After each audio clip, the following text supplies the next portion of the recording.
Todos conocemos esa sensación, ¿no? Ese impulso, esa como picazón interna que llamamos deseo. Es lo que nos levanta de la cama, nos hace buscar el amor o simplemente querer un café por la mañana. Pero también, y esto lo sabemos muy bien, es la raíz de casi toda nuestra ansiedad. Totalmente.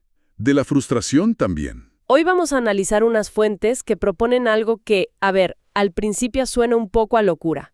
La idea de que el deseo en sí mismo no tiene nada de malo. Es que es una idea que va en contra de siglos de pensamiento, ¿no?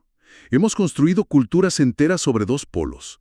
O reprimes el deseo como si fuera, no sé, un demonio. O lo celebras como si fuera el único motor de la vida. Exacto. Y lo que sugieren las fuentes de hoy es que ambos bandos, en realidad, se están perdiendo el punto clave. Y esa es precisamente la misión de esta charla. Queremos explorar una perspectiva que dice que todo el conflicto humano, desde la ansiedad por no tener suficiente hasta la ambición que nunca se sacia, no nace en el deseo, sino en un truco casi invisible que nuestra mente le juega. Hay un momento, una fractura muy sutil. Ahí es. Una fractura donde esa energía pura se convierte en una historia sobre nosotros mismos. Y ahí, justo ahí, es donde empieza todo el lío. Bueno, vamos a desglosar esto. Para empezar, hablemos de ese gran malentendido. El texto que estamos viendo pone sobre la mesa esas dos visiones que nos suenan a todas, ¿verdad? Por un lado, esta idea de que el deseo es el enemigo, la codicia, el apego, la causa de todo sufrimiento. Claro. Piensa en ciertas filosofías o religiones que nos dicen que para encontrar la paz hay que apagar esa llama. Una visión muy ascética, sí. La idea de que la santidad o, digamos, la iluminación requieren una renuncia total. Y es una idea muy poderosa, ¿eh? Ha moldeado civilizaciones enteras. Pero en el otro extremo del ring tenemos la visión totalmente opuesta, que es muy de nuestra época. Totalmente. La celebración total del deseo. Deséalo y lo conseguirás. El deseo como motor del progreso, de la creatividad, de la economía. Claro, si no desearas un teléfono nuevo cada año, la industria se detendría. Exacto. Si no desearas superarte, no habría innovación. Es casi una obligación moral desear más y más. Es el combustible del capitalismo de consumo, sin duda. La idea de que desear es bueno porque genera movimiento. Pero lo fascinante que plantea el texto es que estas dos posturas, que parecen archienemigas, cometen el mismo error. Cometen exactamente el mismo error. ¿Y cuál es ese error? Que analizan el deseo desde fuera. Lo tratan como un objeto externo que hay que juzgar. ¿Es bueno o es malo? ¿Lo fomento o lo elimino? Es como, no sé, querer entender el fuego analizando solo las cenizas, en lugar de mirar la llama mientras arde. Se pierde lo más importante. O sea, lo convierten en un concepto, en una idea. Eso. En lugar de una experiencia viva, de algo que está pasando dentro de nosotras ahora mismo. Exactamente. Y por eso el texto propone una pregunta que lo cambia todo. Una pregunta que casi nunca nos hacemos. A ver. La pregunta es, ¿qué ocurre exactamente en el interior cuando el deseo surge? No qué opino de él, no qué debería hacer con él, sino qué es, cómo se siente, segundo a segundo. Sin esa mirada directa, todo lo demás es pura teoría. Y cuando una se atreve a hacer esa pregunta, la respuesta que ofrecen estas fuentes es sorprendente. Describen el deseo, en su estado más puro, más original, como una energía tan natural y neutra como respirar. Sin moral, sin historia, sin un objetivo. Es simplemente una respuesta del organismo. Fíjate, el texto lo desarma en una secuencia de 3 pasos que ocurren en un parpadeo. Es casi instantáneo. A ver, ¿cuál es esa secuencia? Primero, está la percepción. Tus sentidos captan algo. El olor a café, el sonido de una canción, la vista de un paisaje, lo que sea. Ok. Segundo, el contacto. Tu atención se enfoca en eso, se posa sobre esa percepción. Entiendo. Y el tercer paso, el crucial, es la sensación. El cuerpo y la mente responden. Es una vibración, una chispa de agrado, una resonancia. Es energía pura moviéndose. Ok, lo entiendo. El olor a pan recién horneado que entra por la ventana. No he hecho nada, simplemente ocurrió. Exacto. Y aquí viene lo más importante. El texto es muy claro sobre lo que no existe en ese instante puro. Dice, no hay yo. O sea, no hay un centro que diga, yo estoy oliendo esto para mi placer. ¡Wow! Tampoco hay futuro. No hay un plan para comprar ese pan. Y no hay posesión. No hay una necesidad de que ese olor me pertenezca. Y por lo tanto, Por lo tanto, no hay conflicto. Es solo sensibilidad, una experiencia total. vaya, lo compara con una llama que surge y desaparece y dice que esto nos pasa constantemente, en instantes microscópicos, justo antes de que toda la maquinaria del pensamiento se ponga en marcha y empiece a contarnos una historia sobre ese olor a pan. Y esto no es algo místico, ni reservado para monjes en una montaña. Pensemos en cuando escuchamos una canción que nos encanta. Por un momento, no hay un yo escuchando, solo hay música. La experiencia nos envuelve por completo. Sí, es verdad. Ese es el estado puro. El problema empieza justo después. Y ese es el giro argumental de todo este análisis. Aquí es donde todo se tuerce entonces. El punto de quiebre, según el texto, no es esa sensación inicial, sino el pensamiento que llega inmediatamente después y básicamente la secuestra. La secuestra es una buena palabra. La mente agarra esa vibración de agrado y la transforma en algo completamente distinto. Una imagen mental. No es solo un pensamiento que pasa, es una construcción. Casi un pequeño cortometraje que la mente proyecta. Totalmente. El texto da ejemplos muy claros.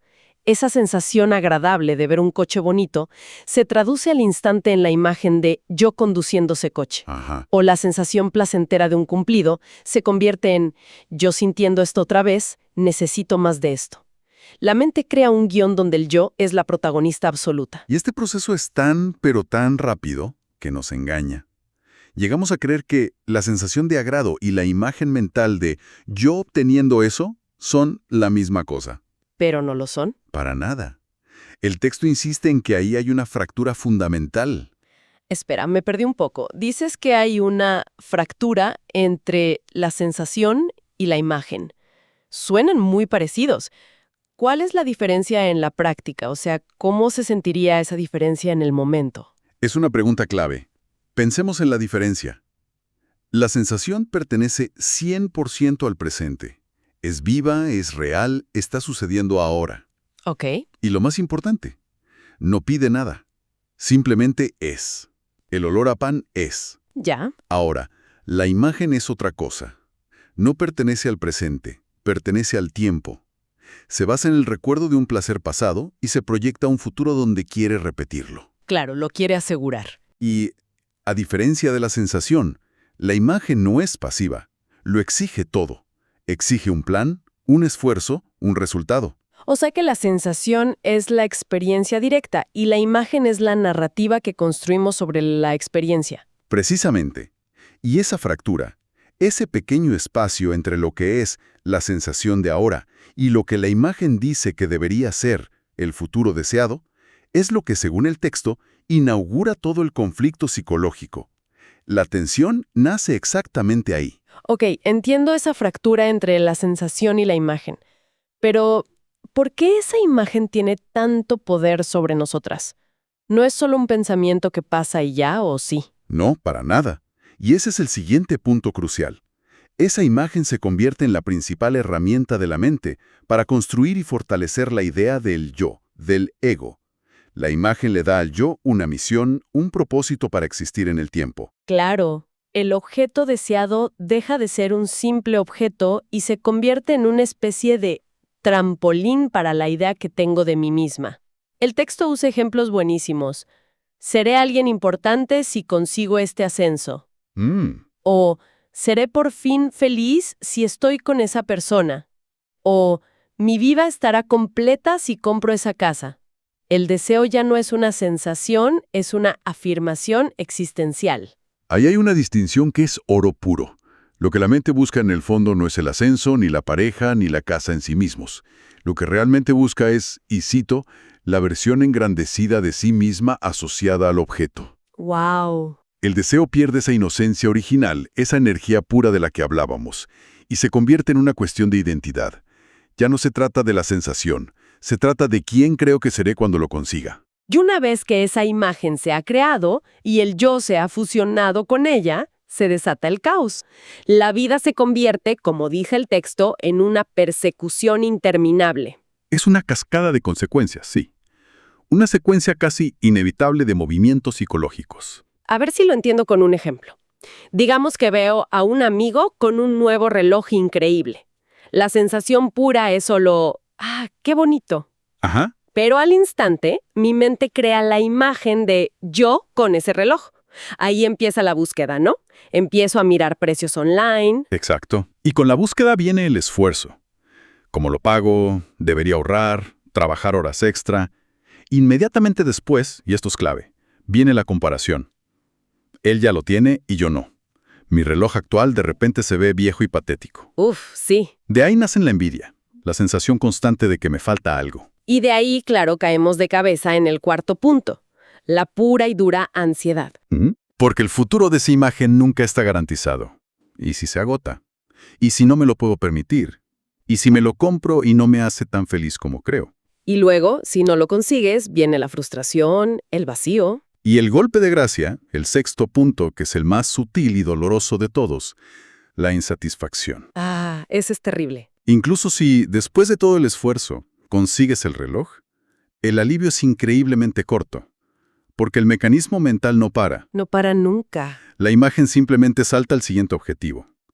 El reloj es genial por un mes, y luego la mente ya está fabricando la imagen de yo con ese coche nuevo. La persecución es por definición infinita. Es agotador solo de pensarlo.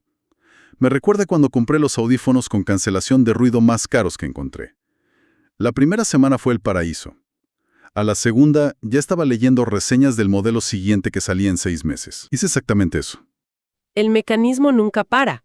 El punto central entonces es que la lucha no es por el objeto, sino por mantener viva esa imagen del yo que he construido. El texto lo resume de una forma brutalmente honesta. El deseo sin pensamiento se disuelve. La imagen siempre continúa. La sensación de deseos como una ola, sube y baja.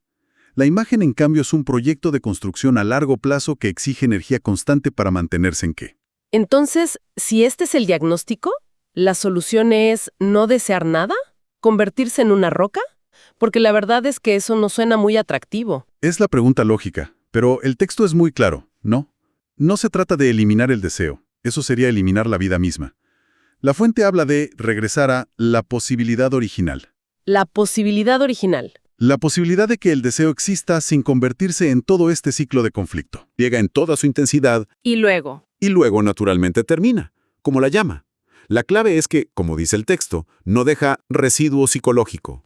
¡Qué interesante! No crea una memoria pegajosa a la que el yo se aferra para el futuro. Por lo tanto, no exige repetición, no crea dependencia y no produce ansiedad. Es deseo vivo, no deseo convertido en narrativa. Exactamente. O sea que se puede sentir una pasión enorme por un proyecto o un aprecio profundo por una persona, pero sin que se mezcle todo ese ruido de lo necesito para ser feliz. Exacto.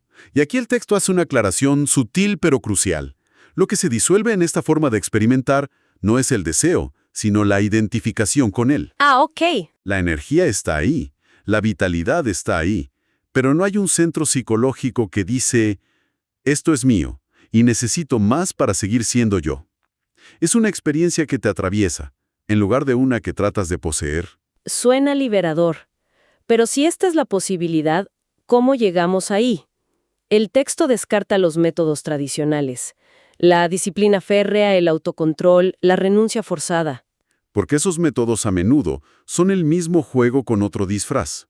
La lucha contra el deseo es simplemente otra actividad del yo tratando de controlar su propia imagen. Claro.